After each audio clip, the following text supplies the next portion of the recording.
I'd like to welcome everybody here to this afternoon special panel discussion on the Korea-U.S. partnership. My name is No-Jin Kwak. I'm a director of the Nam Center for Korean Studies at Michigan and also associate professor in communication studies. First of all, I'd like to express my sincere appreciation and welcome to the Honorable Thomas Hubbard, the former U.S. ambassador to South Korea, for coming from New York to Arbor to share his thoughts and views on this topic. And also, I want to thank the Korea Society in New York for offering the Nam Center an opportunity to co-sponsor this event as well. Today's panel discussion is part of the Korea Society's very successful outreach program, Korea Days, and many thanks goes to Dr. Stephen Norford for his excellent partnership in preparing for this event. Finally, I want to thank the Gerald R. Ford School of Public Policy, co-sponsor of this event, and Dean Susan Collins for her support. And also I want to thank Associate Dean Ellen Gilford, who is one of the panelists. Now I want to invite Dean Collins to come to the podium for some words. She will also introduce the panelists. One of our panelists unfortunately cannot make it to the event today, Ambassador Mark Minton.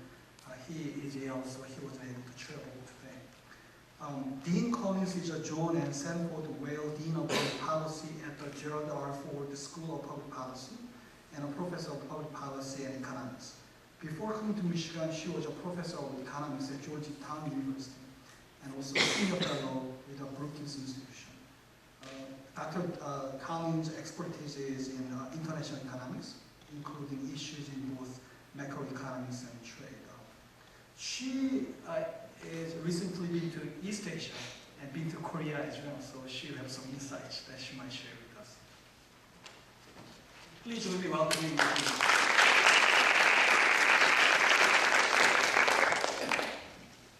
Thank you very much, No-Jin, for the kind introduction. And also, it is a great pleasure to be here on behalf of the Ford School as well as for me personally.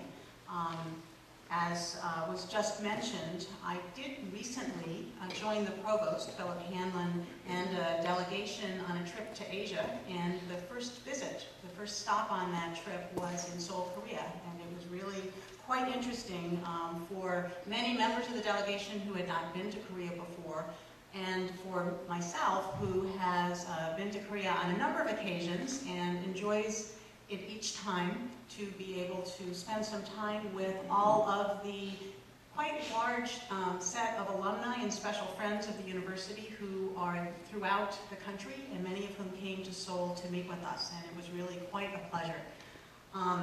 It is therefore really a special opportunity to be here today.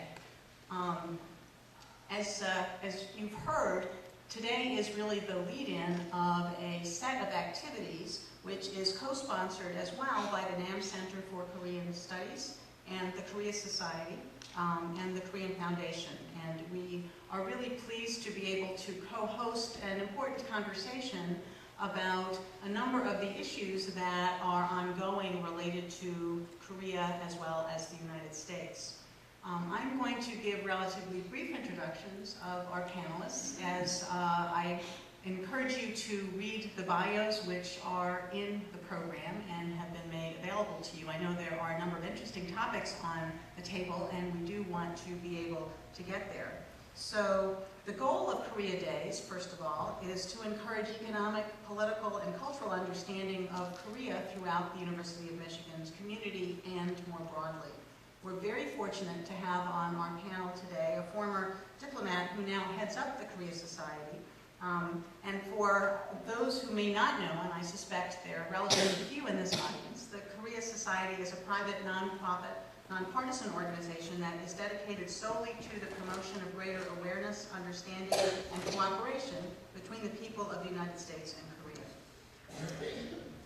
Ambassador Thomas Hubbard is chairman of the Society, and he was ambassador to the Republic of Korea from 2001 to 2004. And again, there is additional information about his many very interesting experiences in the program.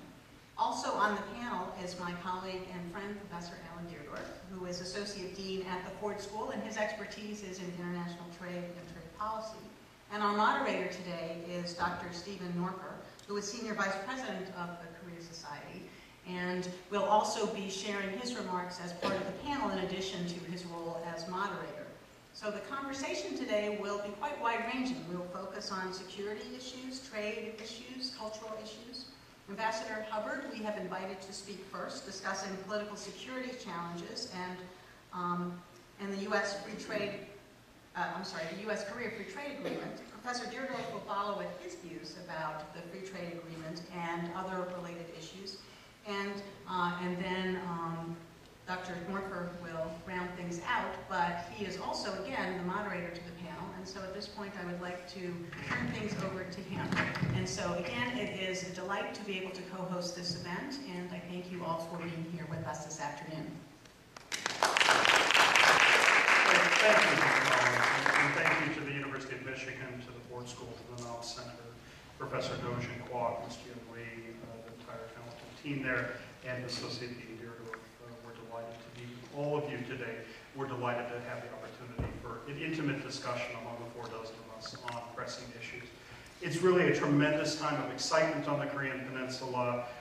Korea has really emerged in recent years, a leading regional player, a global contributor, a significant economy, an important cultural contributor, as we'll see here in coming days with the Ann Arbor Independent Korean Film Festival, and certainly, as you're well aware, from K-classic to K-pop to telenovelas to others, a really tremendous contributor to the global cultural environment as well. But we would like to begin with Ambassador Hubbard, who will share some thoughts on the current political security situation, North Korea, opportunities in Korea-U.S. relations. And he will end off with some thoughts on the Free Trade Agreement, which has recently been enacted. And at that point, that's a good segue to Professor Deardorff, and he will share some further thoughts on economics and trade as well. Ambassador Hubbard. Thank you very much, Stephen. Can you hear me? Yes, it's working? Okay. I'm really delighted to be here at the University of Michigan, and I appreciate the invitations of Dean Collins and all of you to Nam Center to be here. It's always fun to get out on the campus, and this is the first time I've had a chance to visit this campus, and I've heard about it for a long time. It's a great time to be associated with Korea and to talk about Korea. Professor Kwok was telling me as we were coming in that the interest in studying Korean has been increasing 30% per year for the last several years. And it's very gratifying, and I think it does reflect South Korea's new importance in the world, its success as a democracy, as an economy, as a contributor to solving the world's problems. And it's also, I think, a tribute to the closeness of U.S.-Korea relations, the very important, mutually beneficial relationship that we have developed through the years. It hasn't always been that way. I was telling a group earlier, forgive me for repeating myself, that when I was a career foreign service officer for nearly 40 years, before retiring 8 years ago, 45 years or so ago, when I decided I wanted to pursue a career in Asia, most of the Asians I knew were actually Korean, Korean American, friends of my wife in the Washington area. And I was tempted to say, but I said, to go through that much difficulty, spend 2 years studying the hardest language in the world, that's spoken only in one country, or there's one divided country, one of the poorest countries in the world. What kind of future is there in that? And so I made the decision to study Japanese instead. But I was very pleased that towards the end of my career, I had a chance to get very deeply involved in Korean affairs, both through negotiations with North Korea and then later as ambassador to Korea. So I think now studying Korean is one of the wisest choices anybody can make, and quite clearly I see a future in Korea. What is Korea? It's gone from being a near basket case to being one of the most successful countries in the world with a per capita income nearing European levels, about 30,000 a year. Korea's economy is somewhere in the top 15 economies in the world by size. Korea is one of our leading trading partners and a very active participant in global forums of all kinds. I think Korea has made a deliberate choice to get out of the world, not only through trade and economics. Korea certainly can boast some of the finest and most successful companies in the world now, but also by reaching out diplomatically. A Korean, my close friend Ban Ki-moon is now Secretary General of the UN. The current Korean ambassador to Washington is a Korean diplomat and head of the UN peacekeeping force for 5 years in Cote d'Ivoire. You find Korea is everywhere you go out in the world, both as traders and investors and as promoters of peace and democracy around the world. Korea has become something of a beacon. This has been a very good time in the U.S.-Korea relationship. We have been blessed by 2 presidents, Barack Obama, I won't be political tonight, but Barack Obama in the United States and President Lee Myung-bak in Korea, who somehow instinctively get along very well with each other. This wasn't necessarily something that would happen. Obama, having been elected as a center-left candidate, I guess I would say, Lee Myung-bak in Korea, a very staunchly conservative candidate in Korea, but somehow they've seen in common interest, worked with each other and created a new kind of relationship.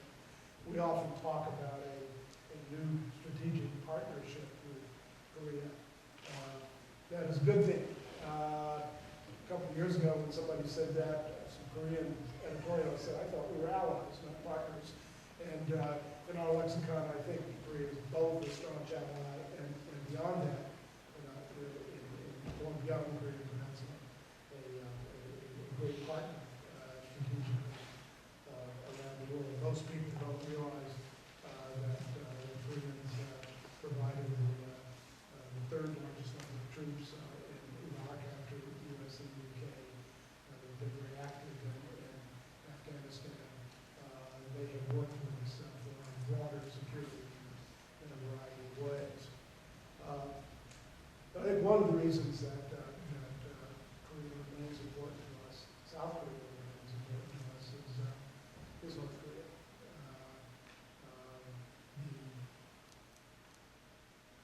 One of the strong points, I believe, of the Obama administration in the world has been a new emphasis on Asia. It's been sometimes called a pivot towards Asia, a rebalancing, whatever. It has been a very strong emphasis on Asia. And Korea has been very important to that in strategic terms. I think at a time when many in the United States have been worried about the rise of China and its implications, and somewhat frustrated with Japan and its political ineffectiveness and sometimes failure to grasp the nettle on international issues. South Korea has been a very staunch ally during that time. We have worked very closely together, more closely, I think, than any time in my experience on North Korea. President Obama started out his term in office thinking that he could reach out to North Korea,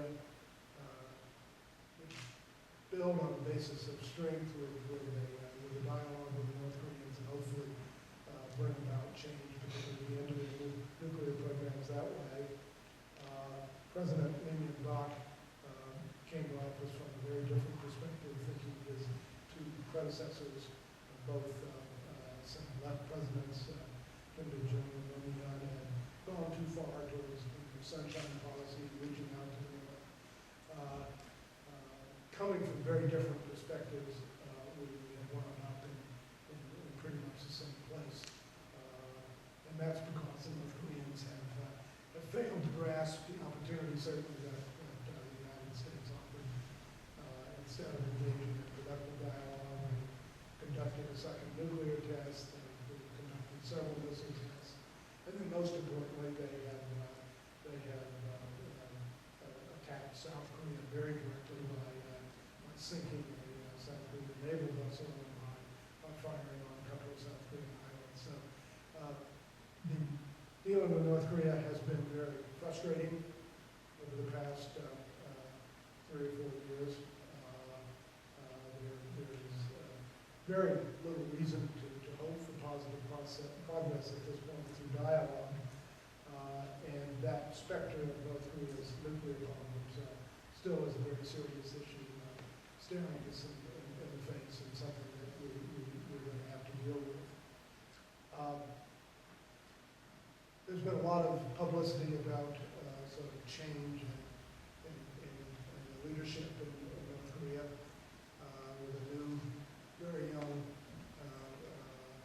leader who inherited his office from his father, who in turn inherited the office from his father. There are some hopeful signs of a new style, reaching out more to the public, showing off an attractive young life. We've never really had a first lady out in public in North Korea. But we haven't really seen any fundamental changes in their overall approach. They still insist that they need to have a nuclear deterrent. That's something that is unacceptable to the United States and to our allies in Japan and South Korea. It's hard to predict that we're going to find a way to eliminate that program in the short run, but clearly it's not something that can be recognized or accepted in the long term. So we're going to still need to have a mixture of both sanctions and dialogue with the North. They're about to have a presidential election in South Korea. It's a 5-year single presidential term in South Korea. Leading Bach is stepping down. At this stage, it's hard to predict who will be the next president, but I think it is very easy to predict that whoever it is will probably try reaching out to North Korea and see if we can somehow get engaged in productive dialogue again. Up until now, our dialogue has been based on so-called 6-party talks involving China, Russia, 2 Koreas, Japan, and what's 6 there? Yes. That formula has been out there and still supported. It's going to be advanced. I don't know whether that will be the format that we'll get back into as we begin to talk productively with the North Koreans again. But something like that involving those parties is important to have. As I said, the South Korean election right now is impossible to call. The conservative standard bearer is going to be Park Geun-hye, the daughter of the longtime dictator Park Chung-hee. She is conservative. She has a pretty solid support from conservatives, even though she has split with Lyndon Bach in the past. There are now two candidates from the opposition. One from the standard opposition, the leftist party, sort of inheritor of Kim Jong and Romy Gunn's mantle. Moon Jae-in, who's been sort of a stalwart, fairly colorless guy,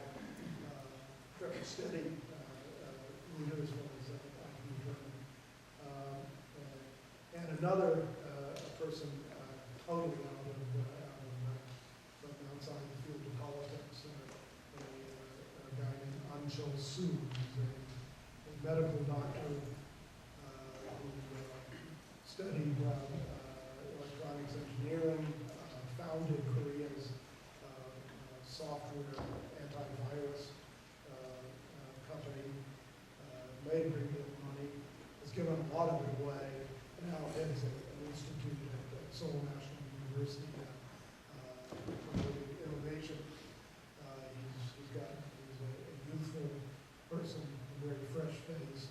He has developed a great deal of popular enthusiasm, and it was thought to be instrumental in securing the election of another leftist independent as mayor of Seoul.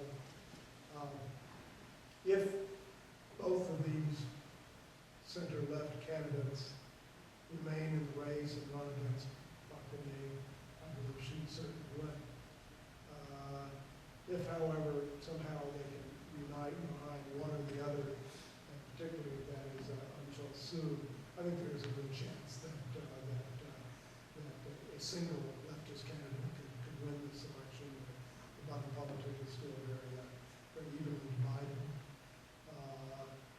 Some people may see that as a potential setback for U.S.-Korea relations. I frankly am not that worried about it. I think we have very close relations under previous leftist presidents in Korea. Perhaps the atmospherics were not as great as they have been between Obama and Barack, but we got a lot done. I think the important thing in this election, if you follow Korean politics through the years, is the United States is really not an issue. We are no longer in alliance with the United States, and our relationship is no longer a kind of litmus test or turning point in Korean politics. This election sounds a lot like our election. The issues being debated are what is the role of the large Korean conglomerates, the Chaebol, are they too strong? What about the domestic safety net? Is our incomes, is the income disparity going too quickly? So very much this is an election about domestic social issues, and both sides have come toward so I think this election will prove once again that democracy is well established in Korea. If you look around the world, perhaps Korean democracy is working better than a lot of them, including ours, where we have much deeper, I think, divisions and much louder divisions even than I think we see in Korea now. So I look forward to a continued close relationship. I want to close off a bit on talking about the U.S.-Korea Free Trade Agreement, which Professor Beardorf will talk more about as an economic issue. The Korea-U.S. Free Trade Agreement is for the United States our largest our largest free trade agreement since NAFTA with Canada and Mexico. Korea is a very large market. Korea's market has been more closed than ours has historically. It raises great opportunities for opening up Korea's market and bringing more U.S. goods and services into Korea to estimate as much as $11 billion per year in additional trade, so it's a substantial thing. But it's also a very interesting, I think, strategic choice for Korea. There's been a lot of talk about Korea moving closer to China. China is now Korea's largest trading partner, largest export market. The relationship has developed very dramatically. I think Korea made a conscious choice to balance its place in Asia by reaching out to the United States, not only through the mutual defense treaty, which we have, not only through the continued presence of U.S. military forces, mainly to counter North Korea, but also to reach out to ensure that the U.S. remains an important trading partner. It's a genuine effort by the Koreans to help us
long as I can remember, but at my age, I don't remember very well.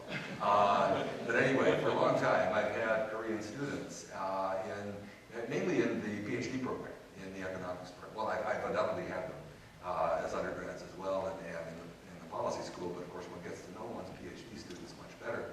And I learned very early on one of the cultural differences between, I guess it's not just Korea, I think it's Asia much more generally, and the United States. Now many of you here are Korean, so you won't be surprised at this, but the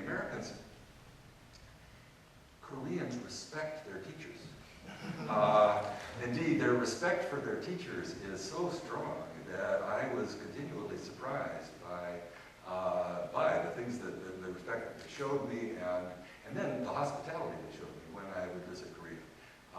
And I've been there a number of times, and each time I have been met by my former students.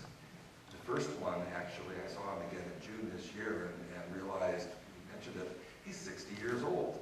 I mean, he's closing in on retirement himself. And yet he is still looking to me as though I'm this respected teacher. And it is wonderful. And so, because of these, yeah, the American students, I don't ever do this. But because of this, and a few chances that I've had to visit Korea and interact both with my students and with others there, I feel in some ways that I know more about Korea than a lot of other countries. I certainly have never had as many PhD students from any other country than the U.S. As I've had from Korea. Canada might be an exception, but I'm never quite sure when students are from Canada. So, and I don't think they are. So that's when I was asked if I might be on this panel. My immediate thought was, yeah, gee, I like Korea. I want to be part of this. Now, how much do I know about Korea? Not a lot, but I know a fair amount about course.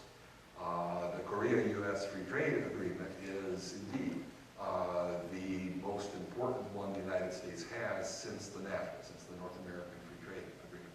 We have quite a number of them. I looked them up last night, and it looks like there's a dozen of them at least that we have free trade agreements, and many of them are with groups of countries, not just single countries. So we've got free trade arrangements in the United States with a lot of different countries, but most of them are very small.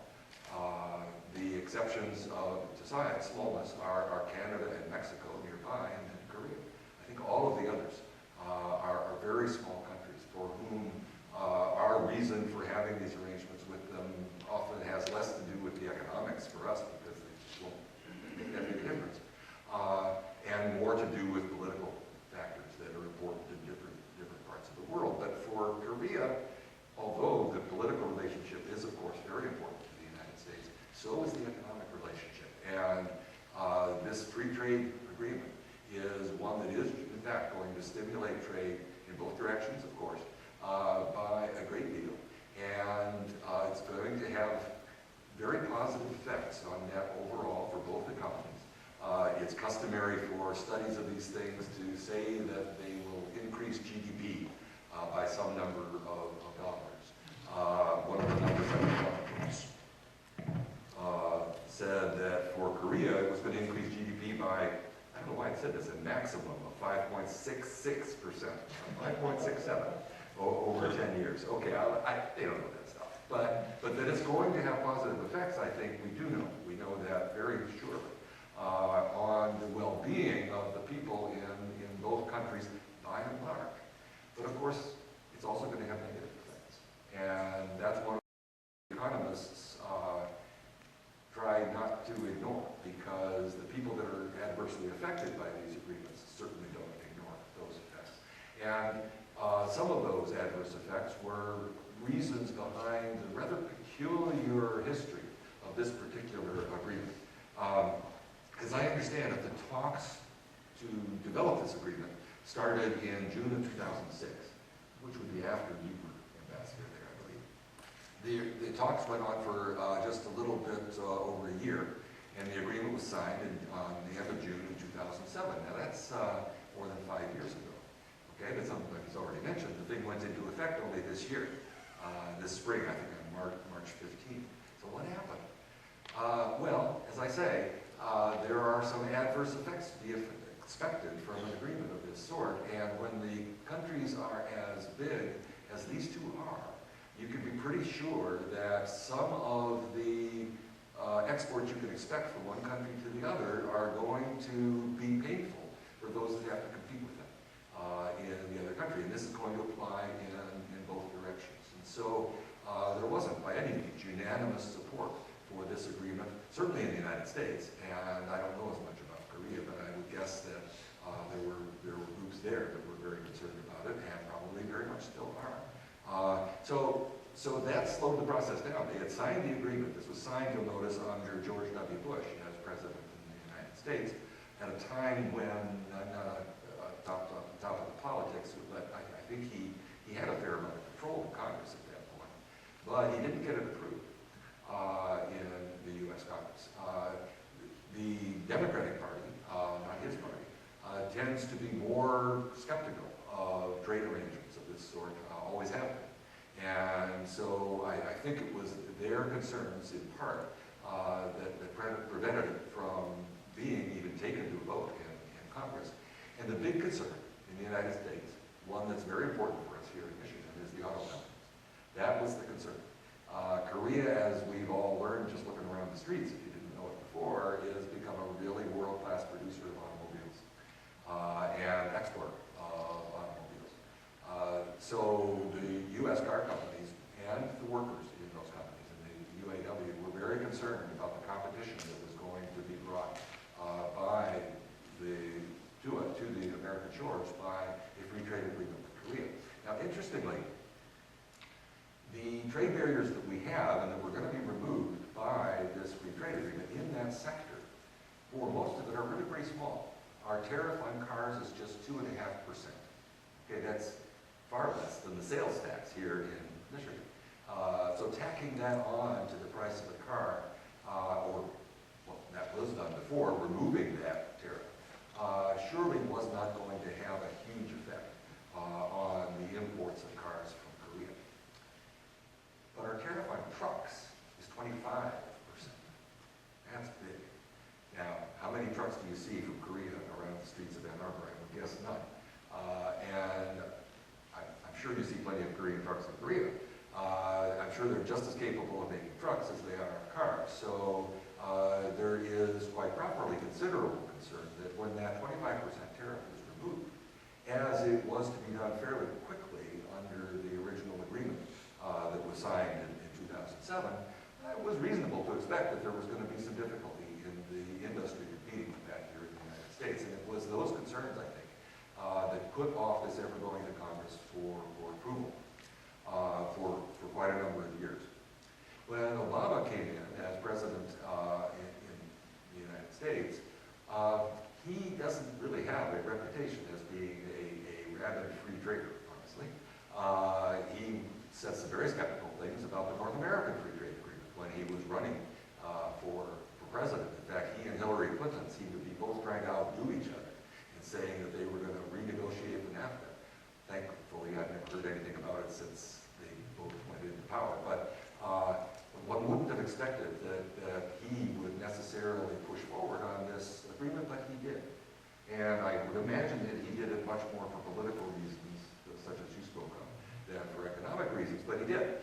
Now, in order to do that, though, he had to bring around the car companies. And so he got more negotiations. I don't know who initiated this. It may well have been coming from the Korean side, but it was the other side, okay.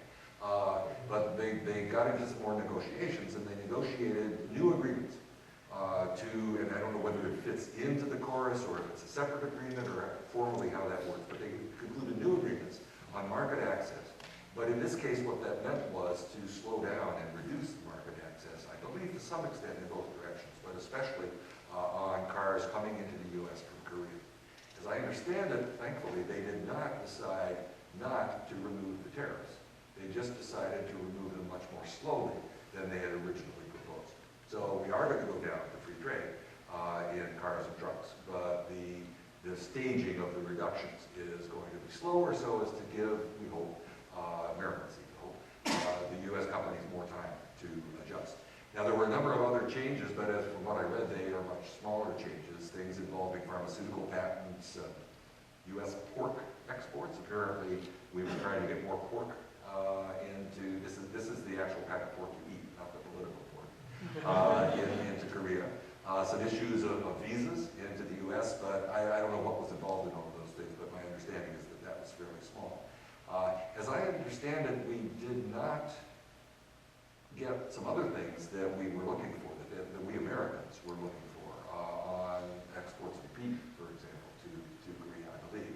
But in any case, they did get that much negotiated, and it was the car stuff that was important, because after those new agreements were concluded, then the American auto companies, all three of the big three, well, the only three that are American, and the UAW came around to supporting the courts. And without that, I think it wouldn't have happened. But it did happen. Now, there was another thing that also, I suspect, played a role politically in pushing for this, and it hasn't been mentioned yet, but it should be. Korea didn't just approach us to do a free trade agreement. They also negotiated a free trade agreement with the European Union, which is, of course, another very, very big player, as big as the U.S., in world trade. And they concluded an agreement with them, and that actually went into effect in July of 2011, so over a year ago, and before courts went into effect. So Obama did bring the Korea-U.S. agreement to Congress for approval in October. Congress approved it on October 12th of 2011. They could do that because the car companies were on board, and so were the unions, but I suspect they were pushed to do it also by the fact that we realized, oh my gosh, if we don't get a free trade agreement in place, and the Europeans do, which they already did, it was in place, then as the Korean tariffs go down on all sorts of exports, not just cars, not even primarily cars probably, from Europe to Korea, our exporters of similar products still will be facing rather high tariffs, and they're not going to be happy about that at all. So that, I'm sure, also was something that pushed for getting this thing passed. Anyway, it was passed shortly after, a little more than a month after that, Korea approved it. My understanding is Korea just didn't want to be the first mover. They wanted to wait until we approved it, because otherwise they look kind of silly having to approve something that we then couldn't turn down. But they did, and then it went into force in March of this year. So we have, what is it?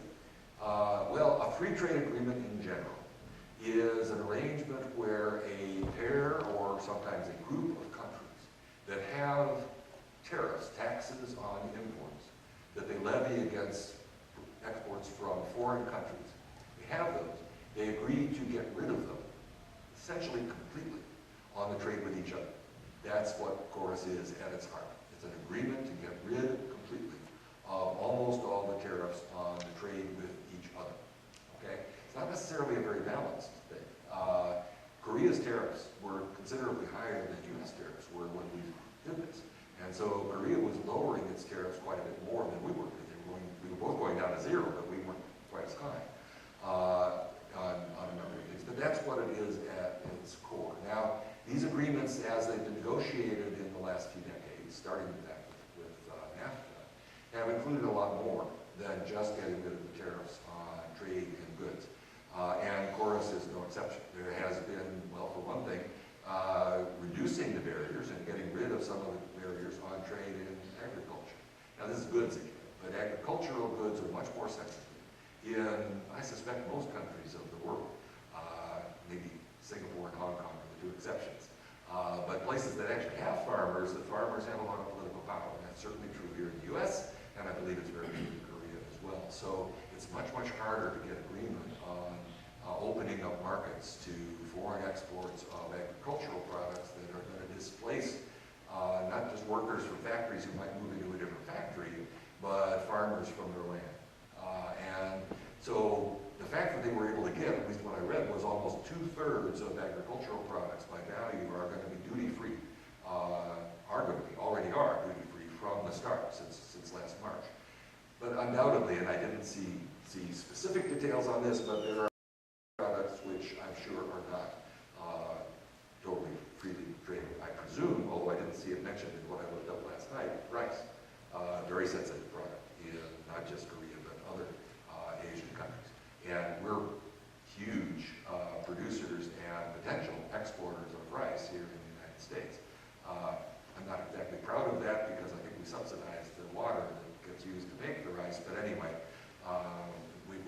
export a lot of it if we could. And I'm sure there's plenty of agricultural products that we have not opened up on. I'd be very surprised, it's an issue, if we let in dairy, for example. It is an issue? They don't. Oh, they don't produce it, okay. All right, well then, that's silly. That's why New Zealand is hard, Canada is Oh, hard. okay, It doesn't right. apply to that. The agreement also covers services to some extent, which is an area that international trade negotiations have been dealing with more and more over the last couple of decades. The idea being to take down the barriers to companies setting up to provide services within another country, or various other ways that services are traded internationally, including over the internet and things of that sort. So there's some major commitments included in this agreement on the service sectors. And the results of all of this should be, will be, for sure, a tremendous increase in the exports of both goods and services from each country to the other. And that's a good thing. It is going to hurt some people. There are going to be some people, some industries in each country that will be hurt by that competition. And I don't know what Korea has in the way of policies. We have a policy that's intended to help workers who get displaced by trade. It's not a very big policy, not a very good policy, but it's better than nothing. I don't know what Korea has. But this is going to be an issue, I would think, to some extent, in both of the countries. Okay, let me just finish by saying that although I think the chorus is a good thing, and I'm very glad that it got approved and went into effect, as an economist, I have to say it's certainly not the best thing we could have hoped for. These agreements like this, starting with the NAFTA, really, are things that economists are very aware and have been very aware for decades, are far from being ideal. Indeed, they have some good points, but they also have some bad points. They are discriminatory. We lowered our tariffs against Korea, but not against Japan, not against Europe, not against various other countries. And there's complications here that I can't go into, but even if we do, as we do, for example, with Mexico, have also a free trade agreement with them, we have them with both Korea and Mexico, we don't make it easy for products to be produced partly in Korea, then partly in Mexico, and then come into the United States, or the other way around. So these arrangements are messy, and that messiness gets in the way of an awful lot of trade that could be improving the well-being of people.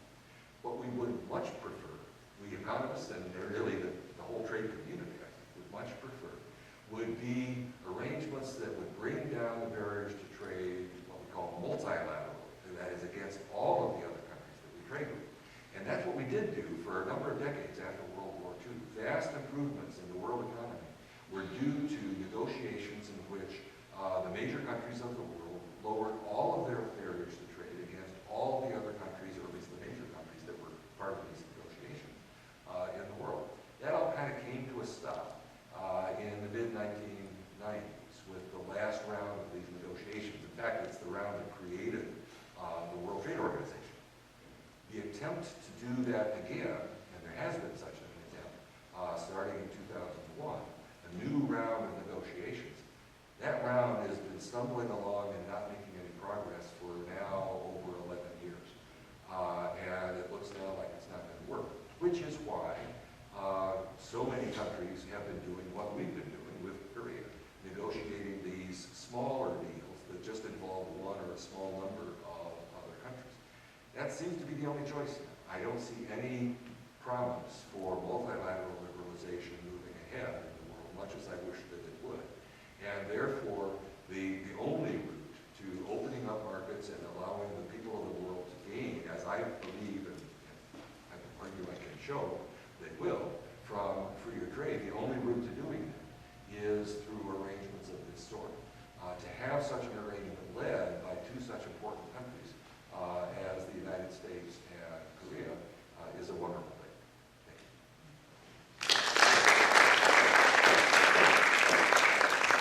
Thank you, Ellen. And in about the 5 minutes remaining for sort of our initial comments before we turn to your thoughts and questions and discussion, I'd like to share with you some thoughts on brand Korea and Korea's burgeoning cultural exports, especially given the fact that tomorrow you will open the Arbor Independent Korean Film Festival.